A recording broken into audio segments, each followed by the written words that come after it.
Countdown to the whale hunting ban expires. Vaccinations coming up this fall. Icelandic hens freed from their cages and more on this episode of the Reykjavik News Desk.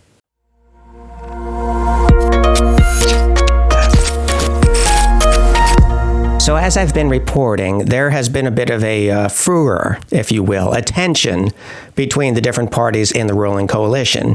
You see, last June, Minister of Fisheries Andie Sophia, who's from the Left Green Party, issued a temporary ban on fin whale hunting. More about that later. And the Independence Party last spring pushed for an immigration bill, which became law, which has drawn a great deal of criticism, not least of all for the fact that it has rendered some 50 people homeless and cut them off from healthcare and food. Now, a lot of our esteemed pundits have been speculating as to whether or not this government is going to fall apart.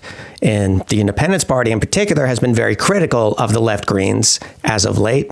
And that's pretty far removed from the opinions of everyday Icelanders, like non-pundit Icelanders that I've spoken to, most of whom are of the opinion that this government is too terrible for them to risk breaking up the coalition and holding new elections. And there is definitely something to that. I mean, the left Greens are polling really, really low, and the Independence Party has polled at historic lows, although not enough to threaten their very existence. But in all this, pundits aside, voters aside, what do the chairs of these two parties have to say?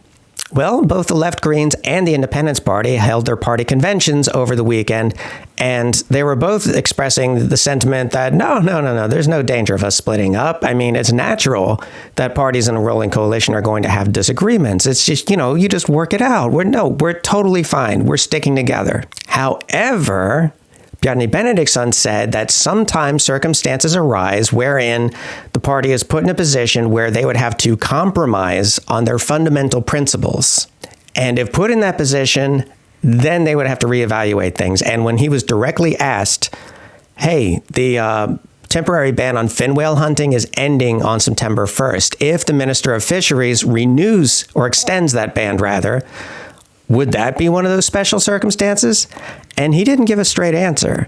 He didn't say yes. He didn't say no. He just said, well, it's kind of difficult to comment on something that hasn't happened yet, which is a vague, cagey sort of answer. And in fact, you could also see it as kind of a veiled threat, which, by not giving a definitive answer one way or the other, kind of sending the message to the minister, hey, if you extend this ban through the rest of the whaling system, then yeah, maybe we will reevaluate our partnership.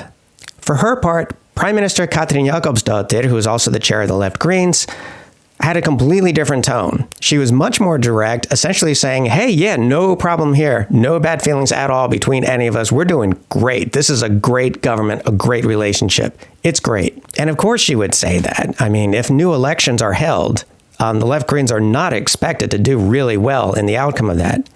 That said, the Independence Party, while they've been polling really low, have not been polling low enough where they would be wiped out altogether. Like I said, they would probably win enough seats to be indispensable in any new coalition. And they also have a lot more money than the Left Greens to play with.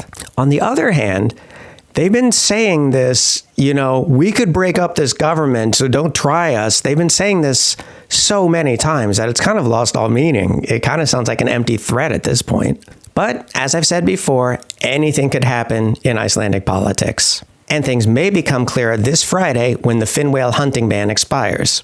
Speaking of which, yeah, the ban on hunting fin whales in Iceland is set to expire this Friday. If it isn't extended, there would only be another 3 weeks and change left in the whale hunting season, and already the fleet is lining up, preparing to hit the high seas.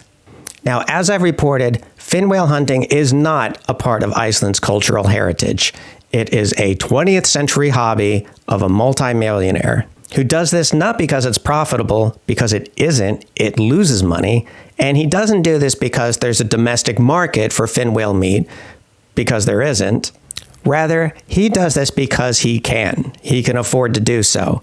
And given the amount of money he has, and given how staunchly the Independence Party have been defending him, it's probably pretty safe to say that he's kicked some coin that party's way from time to time. Well, none other than Jason Momoa has entered the discourse, taking the Instagram to encourage the Icelandic government to not allow the hunting of fin whales again. And this isn't even the first time Jason Momoa has piped up on this. He also took to Instagram last May to encourage Iceland to stop hunting fin whales. Now, the Minister of Fisheries has said that she is waiting for information from Hvalur, which is the sole company that hunts fin whales in Iceland, evidence demonstrating that they have found a more humane way to hunt fin whales. And as far as we know, that evidence has not been forthcoming. But the ban may be lifted anyway, or not.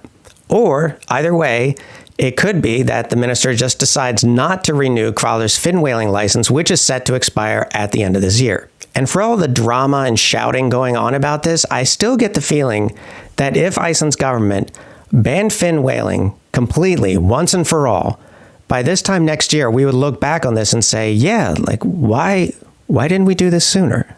Next up, kids these days and their danged phones. Minister of Education and Children's Affairs, Ásmundur Einar Daðason, has announced that he will, this fall, be releasing a new regulation on the use of mobile phones in primary schools. As it is now, different schools have different rules about this. Like, some schools absolutely will not permit their students to take out their mobile phones on school property during school hours. Other schools will not permit phones to be taken out during class itself. It varies from school to school. Now, the minister has not said what these new regulations would entail, but I have to ask, why? Why do we need a minister to do this? Why does the government need to get involved in this? Isn't this rather something that should be decided by schools in cooperation with parents and students alike? Like, putting aside whatever the for and against arguments are in terms of students using phones in school, this really does seem like something that could be handled more on a school-by-school basis. On the other hand, I don't know. Maybe I'm just biased because when I was in the 3rd grade, my homeroom teacher took away my Donkey Kong Game & Watch and wouldn't return it to me for the rest of the school year. The bell hadn't even rung yet. God! In other news, it looks like we're going to have another round of COVID vaccinations this autumn. So in case you forgot, we're still in the middle of a pandemic. So if you ever hear anyone use the word post-pandemic, please correct them immediately.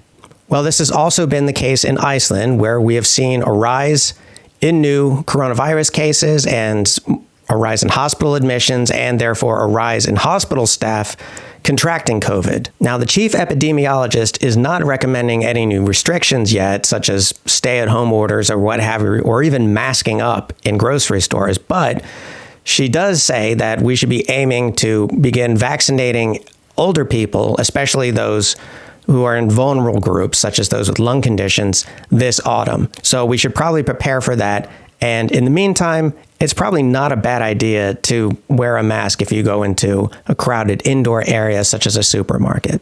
If you watched my video on the divide between urban and rural Icelanders, you'll remember me talking about how small towns die due to neglect.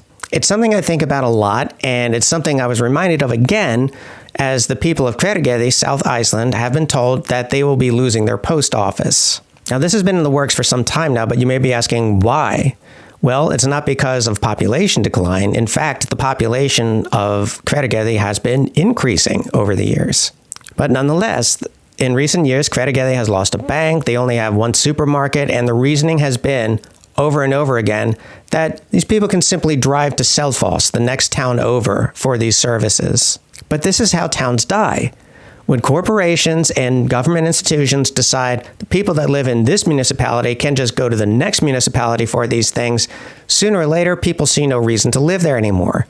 And in turn, people see no reason to move there. In extreme cases, you end up with a situation like Árneshreppur, which is a municipality in northwest Iceland. They have witnessed this cycle of neglect and decline over many years and are now at a point where there's so few of them that they're trying to merge with neighboring municipalities. And the worst part is, no one has shown any interest. So when you visit Iceland, please visit some of these small towns and spend your money there. It matters a lot. And finally, on the Reykjavik news desk, not one, but two pieces of animal news, the good kind. First of all, Decode Genetics has taken samples from thousands of sheep across Iceland looking for the genes that express a resistance to scrapie, which is a highly contagious wasting away disease in animals such as sheep. And there's no cure for it. And typically when you find one sheep with scrapie, you need to cull the entire flock. If enough scrapie-resistant sheep can be found, then they can be isolated to start a new flock, and then soon you have a population of super sheep who are completely resistant to scrapie. And second, Icelandic hens are coming out of their cages and they're doing just fine. You see, for many years, Iceland was behind Europe when it came to the treatment of egg-laying hens, keeping them in very constricting cages. While a new law on this was set to go into effect on January 2022, this was delayed twice, but it went into effect on July 1st of this year. And now, the Food and Veterinary Authority is going to be conducting inspections of egg farms to see whether or not farmers are complying and allowing these hens to no longer live their lives in these constricted cages. So we'll see whether or not these egg-laying hens are indeed cage-free. Stay tuned. And that's all I have for you today on the Reykjavik News Desk. Be sure and like and subscribe. And just as a reminder, the next Ask Me Anything session will be at September 16th, 1600 GMT, or noon EST, Eastern Standard Time, for those of you living in the United States.